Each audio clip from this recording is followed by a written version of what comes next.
दादासाहेब फाळके चित्रनगरीकडून पूरग्रस्तांसाठी मदत जाहीर. पूरग्रस्तांसाठी 5 लाखांची मदत जाहीर. सांस्कृतिक मंत्री आशिष शेलारांची घोषणा. सोलापूर जिल्ह्यात पुढील 2 दिवस अतिवृष्टीचा इशारा. नागरिकांनी पुढील 2 दिवस घरातून बाहेर न पडण्याचं जिल्हाधिकाऱ्यांचं आवाहन. शेतकऱ्यांसाठी 1 दिवसीय विशेष अधिवेशन बोलवा. माजी आमदार धीरज देशमुख यांची सरकारकडे मागणी. सर्वोच्च न्यायालयाचे सरन्यायाधीश भूषण गवई यांच्या उपस्थितीत उद्या नाशिक जिल्हा न्यायालय नूतन इमारतीचे होणार उद्घाटन. कार्यक्रमाला मुख्यमंत्री आणि 2ही उपमुख्यमंत्री राहणार उपस्थित.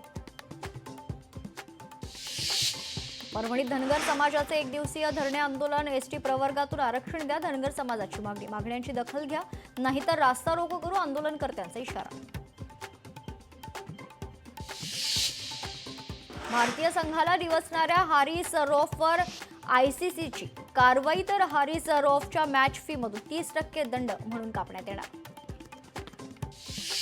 नवी मुंबईमध्ये कोपरखिरणे परिसरात लागले बॅनर. आय लव्ह मोहम्मदचे बॅनर. उत्तर प्रदेशमध्ये अशा बॅनरवरून तणाव. नवी मुंबईतही अशाच प्रकारचे बॅनर लागण्यात चर्चांना उधाण. हिंगोलीत गौतमी पाटीलच्या कार्यक्रमात पोलिसांचा लाठीचार्ज. हुल्लडबाज तरुणांनी कार्यक्रमात घातला गोंधळ. गोंधळाला पांगवण्यासाठी पोलिसांनी केला सौम्य लाठीचार्ज. लेहमधील हिंसाचार प्रकरणी सोनम वांगचुक यांना अटक. राष्ट्रीय सुरक्षा कायद्याअंतर्गत सोनम वांगचुक यांना अटक.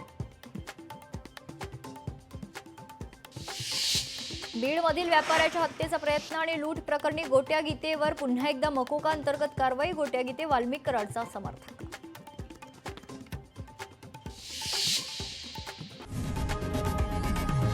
लोकशाही मराठी ऐका, पहा, जागरूक रहा.